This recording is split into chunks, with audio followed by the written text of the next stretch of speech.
I travel on by nature's path until I fall and find rest, breathing my last into that air from which I draw my daily breath, and falling on the earth which gave my father his seed, my mother her blood, my nurse her milk, the earth which for so many years has fed and watered me day by day, the earth which bears my tread and all the ways in which I abuse her.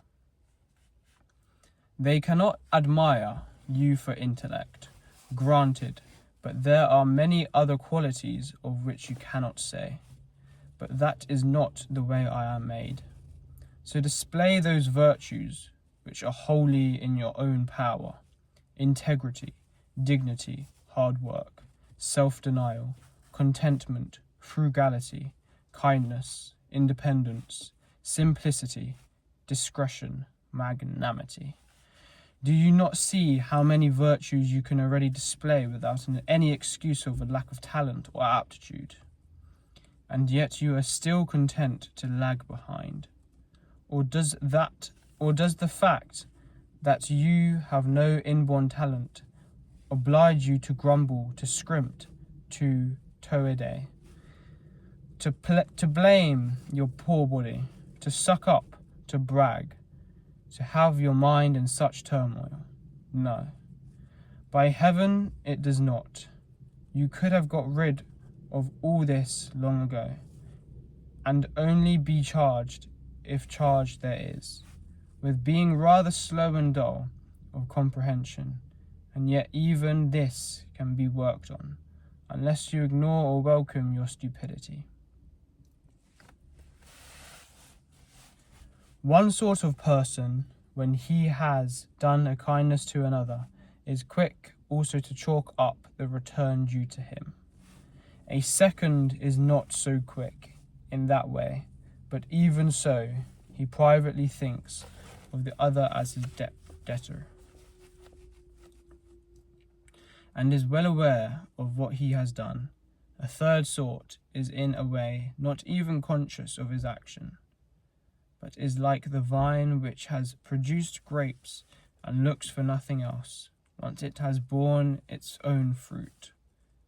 A horse that has raced, a dog that has tracked, a bee that has made honey, and a man that has done good. None of these knows what they have done, but they pass on to the next action, just as the vine passes on the bare grapes again in due season. So you ought to be one of those who, in a sense, are unconscious of the good they do. Yes, he says, but this is precisely what one should be conscious of, because it defines the social being to be aware of his social action, and indeed to want his fellow to be aware of it also. True, but you misunderstand the point I am now making, and for that reason you will fall into one of the first categories I mentioned. They too are misled by some sort of plausible logic. But if you want to follow my meaning, don't fear that this will lead you to any deficiency of social action. A prayer of the Athenian people: rain, rain, dear Zeus, rain on the cornfields and the plains of Athens. Prayer should be thus simple and open, or not at all. Just as it is commonly said that Asclepius has prescribed someone horse riding or cold baths,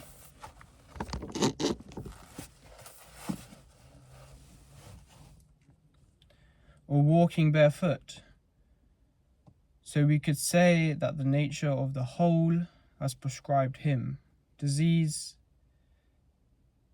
disablement, loss, or any other such affliction.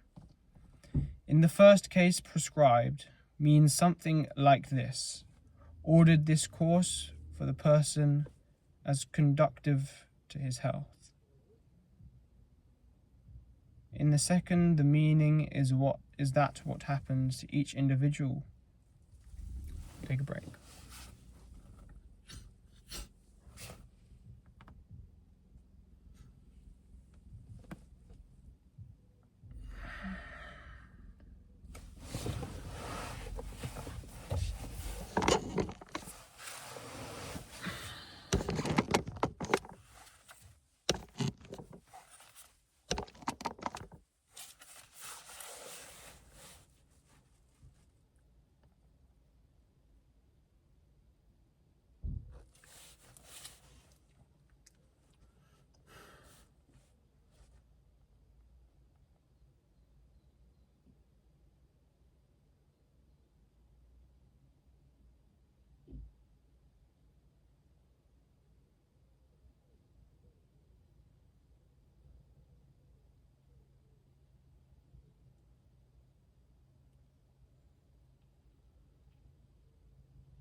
Ordered this course for this person as conducive to his health. In the second, the meaning is that what happens to each individual is somehow arranged to conduce to his destiny. We speak of the fitness of these happenings as masons speak of the fit of squared stones in walls or pyramids, when they join each other in a defined relation. In the whole of things there is one harmony. And just as all material bodies combine to make the world one body, a harmonious whole, so all causes combine to make destiny one harmonious cause. Even quite unsophisticated people intuit what I mean. They say, fate brought this on him. Now if brought, also prescribed, so let us accept these prescriptions just as we accept those of Asclepius. Many of them too are harsh, but we welcome them in the hope of health. You should take the same view of the process and completion of the designs of universal nature as you do of your own health, and so welcome all that happens to you, even if it seems rather cruel, because its purpose leads to the health of the universe and the prosperity and success of Zeus. He would not bring this on anyone if it did not also bring advantage to the whole. No more than any given natural principle brings anything inappropriate to what it governs. So there are two reasons why you should be content with your experience. One is that this has happened to you, was prescribed for you, and is related to you, a thread of destiny spun for you from the first by the most ancient causes. The second is that what comes to each individual is a determining part of the welfare, the perfection, and indeed the very coherence of which governs the whole. Because the complete whole is maimed. If you sever even the tiniest fraction of its connection and continuity, this true of its constituent parts, and true likewise of its causes, and you do serve a something to the extent that you can, whenever you fret at your lot, this is, in a sense, a destruction.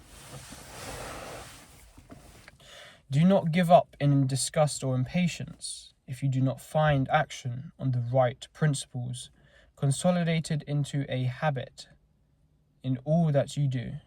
No. If you have taken a fall, come back again, and be glad if most of your actions are on the right side of humanity. And love what you return to.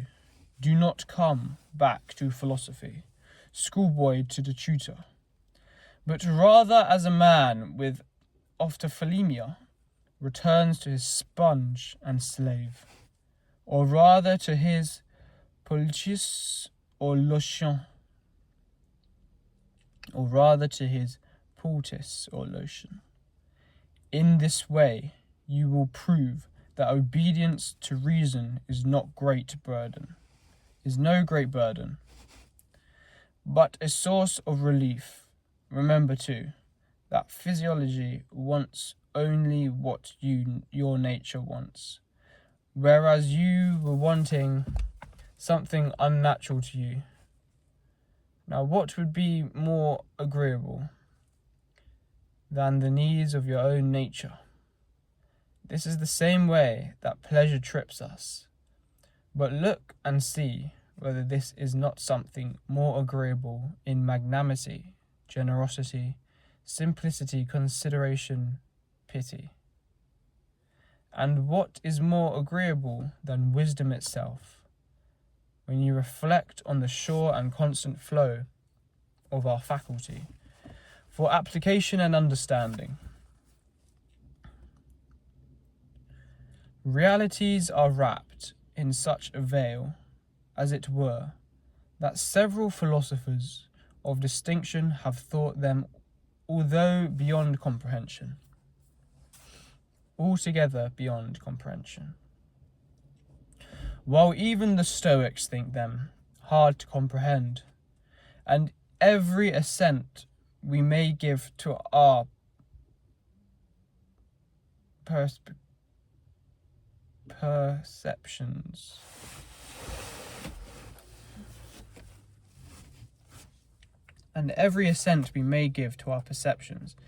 is fallible. The infallible man does not exist. Pass, then, to the very objects of our experience. How short-lived they are, how shoddy. A catamite, a whore, a thief could own them. Go on now, to the characters of your fellows. It is hard to tolerate. Even the best of them. Do not speak of one's difficulty in enduring even oneself. In all this murk and dirt, in all this flux of being, time, movement, things moved, I cannot begin to see what on earth there is to value or even to aim for. Rather, the opposite of one should console oneself with the anticipation of natural release, not impatient of its delay, but taking comfort in just these two thoughts. 1. That nothing will happen to me which is not in accordance with nature of the whole. The other, that it is in my control to do nothing contrary to my God and the divinity within me. No one can force me to this offence. To what use, then, am I now putting my soul? Ask yourself this question on every occasion. Examine yourself. What do I now have in this part of me called the direction mind? What sort of soul do I have after all? Is it that of a child, a boy, a woman, a despot, a beast of the field, a wild animal? Here is a way to understand what sort of thing the majority take to be goods. If you think of the true goods, there are wisdom, for example, self-control, justice, courage. With these in your mind, you could not give any credence to the popular saying of too many goods to make room, because it will not apply, but bearing in mind that the majority see as goods you will hear and readily accept, with the comic poet says as a fair comment, even the majority can intuit this difference. Otherwise, this saying would not both cause offence and rejection, while at the same time we take it as a telling and witty comment on wealth and the privileges of luxury and fame. Go on, then, and ask whether we should value and judge as goods those things which, when we have thought of them, would properly apply to the owner, the saying, he is so rich, he has no room to shit. Alright, that should do it. 16 minutes, probably been about 10. 15 minutes minimum we'll try and go for every day. Not the best, but practice makes perfect. Practice makes permanent. Keep improving day by day. And grandiose, we have hand cream. What a first time it's come of use in my car.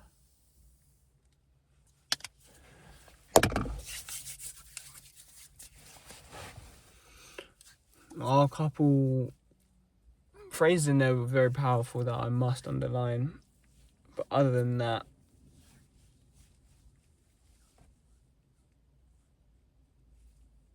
real good. Next time I'll probably park in there. As a bit. When I get back, we'll commit to completing the Google Calendar, because we only have 3 weeks left in this country. Need that urge.